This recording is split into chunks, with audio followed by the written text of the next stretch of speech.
Perkenalkan, nama saya Petrus Sinaga, saya dari Fakultas Ilmu Komputer Universitas Mercu Buana, Prodi Sistem Informasi, tepatnya di kelas karyawan. Nomor induk mahasiswa 41820120009. Di video ini saya akan mengerjakan ujian akhir semester. Soal nomor 1, sebutkan sifat-sifat dan jelaskan jenis-jenis hak kekayaan intelektual. Jelaskan masing-masing. 1. Sifat-sifat hak kekayaan intelektual. 1. Mempunyai jangka waktu tertentu atau terbatas. Apabila telah habis masa perlindungannya atau penemuan tersebut akan menjadi milik umum. Tetapi ada pula yang setelah habis masa perlindungannya dapat diperpanjang lagi, misalnya hak merek. 2. Bersifat eksklusif dan mutlak. Hak HKI atau hak kekayaan intelektual yang bersifat eksklusif dan mutlak ini, maksudnya hak tersebut dapat dipertahankan terhadap siapapun. Pemilik hak dapat menuntut terhadap pelanggaran yang akan dilakukan oleh siapapun. Pemilik atau pemegang haki atau hak kekayaan intelektual mempunyai suatu hak monopoli, yaitu pemilik atau pemegang hak dapat mempergunakan hanya dengan melarang siapapun tanpa persetujuan untuk membuat ciptaan atau temuan ataupun menggunakannya. Indonesia memiliki DJKI atau Direktur Jenderal Kekayaan Intelektual. Membedakan haki dalam dua jenis, yaitu hak cipta dan hak kekayaan industri. Kita akan membahas keduanya secara singkat dalam ulasan berikut. Hak cipta. Hak cipta adalah hak eksklusif yang dimiliki oleh pemegang hak cipta untuk mengatur penggunaan karya ciptanya, mulai dari mengumumkan, memperbanyak, dan bahkan memberi izin pihak lain untuk menggunakan karyanya. Jenis haki yang satu ini bisa dibilang memiliki ruang lingkup objek dilindungi dengan cakupan paling luas. Hal ini karena program komputer, ilmu pengetahuan, seni, dan juga sastra juga masuk di dalamnya. Contoh nyata dari produk yang ciptaannya dilindungi oleh hak cipta adalah seni batik, lagu atau musik, drama, tarian, arsitektur, peta, fotografi, alat peraga, buku, program, komputer, dan lain sebagainya. Hak kekayaan industri. Berbeda dengan hak cipta, hak kekayaan industri terdiri dari beberapa turunan, yaitu hak paten, hak atas merek, desain industri, dan juga indikasi geografis. Untuk hak paten ini bisa Anda lihat pada contoh temuan teknologi tertentu yang diaplikasikan pada produk. Jadi, penemu teknologi tadi berhak menggunakan teknologi tadi ataupun memberikan izin kepada lain untuk menggunakannya. Tentunya, si pemilik paten akan selalu mendapat manfaat ekonomis dari kegiatan ini. Kemudian, hak atas merek merujuk pada penggunaan eksklusif merek yang telah didaftarkan. Jadi, misalkan merek Adidas, maka hanya pemilik hak merek lah yang diperbolehkan melabeli produknya dengan merek tersebut dan mencantumkan produk tersebut orisinil. Soal nomor 2. Sebutkan dan jelaskan hak kekayaan industri dan hak kekayaan teknologi informasi. Hak kekayaan industri adalah hak yang mengatur segala sesuatu milik perindustrian, terutama yang mengatur perlindungan hukum. Hak kekayaan industri sangat penting untuk didaftarkan oleh perusahaan-perusahaan karena hal ini sangat berguna untuk melindungi kegiatan industri perusahaan dari hal-hal sifatnya menghancurkan seperti plagiatisme. Dengan dilegalkan suatu industri dengan produk yang dihasilkan, dengan begitu industri lain tidak bisa semudahnya untuk membuat produk yang sejenis atau benar-benar mirip dengan mudah.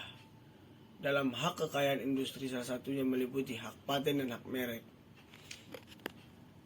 Bagaimana Undang-Undang Cipta Lapangan Kerja menempatkan hak kekayaan industri termasuk hak paten dan hak merek dengan pasal-pasalnya. Smeskospak bidang legalitas dan perizinan akan membahasnya pekan ini. Hak kekayaan teknologi informasi. Dengan adanya teknologi informasi membuat manusia lebih mudah untuk mengekspresikan karyanya, kreativitasnya untuk pada umum. Karena proses penyampaiannya lebih cepat atau lebih luas. Hak kekayaan intelektual dalam teknologi informasi tidak dapat lepas dari HAKI tentang perangkat lunak. Di Indonesia, HAKI perangkat lunak atau HAKI PL termasuk kategori hak cipta atau copyright berdasarkan ketentuan penggunaannya. Perangkatnya dan perangkat lunak dapat dibagi menjadi 8 kategori. 1. Perangkat lunak komersil. 2. Perangkat lunak berpemilik. 3. Perangkat lunak semi bebas. 4. Public domain. 5. Fireware. 6. Shareware.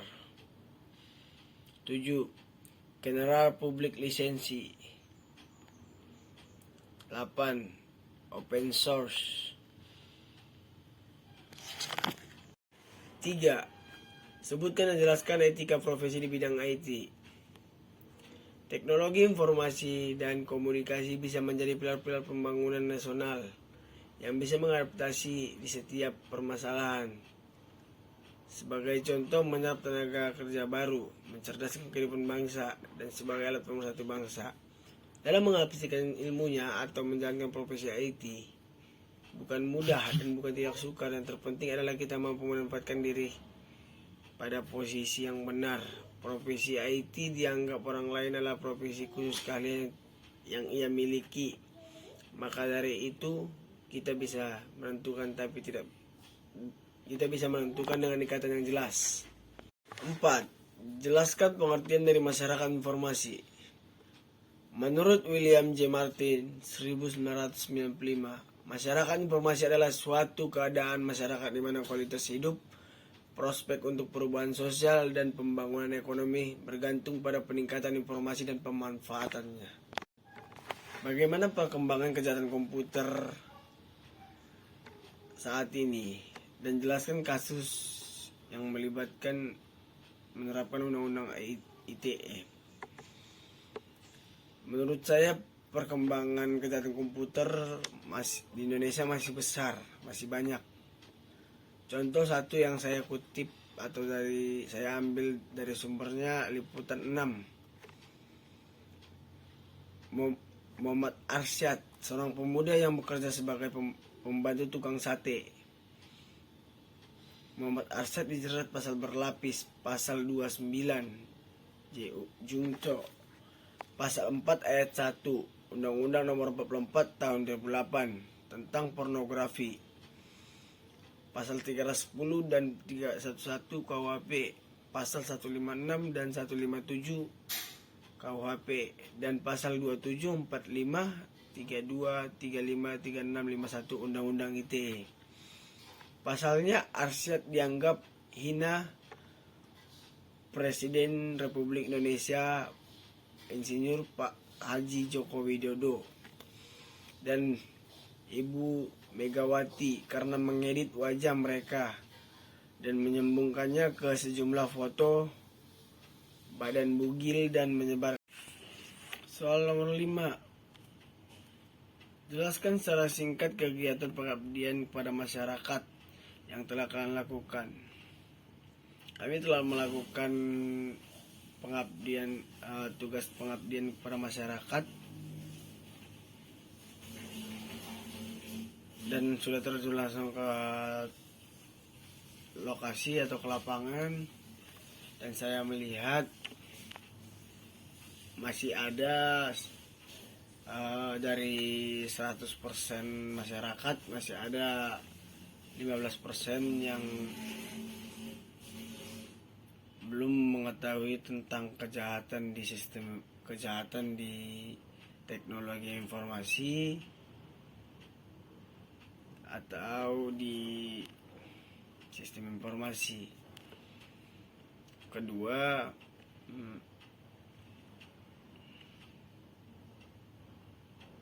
masih banyak masyarakat yang tidak ingin tahu atau tidak mau tahu tentang sistem informasi tersebut. Cuman itu saya dari saya Petrus Sinaga, terima kasih.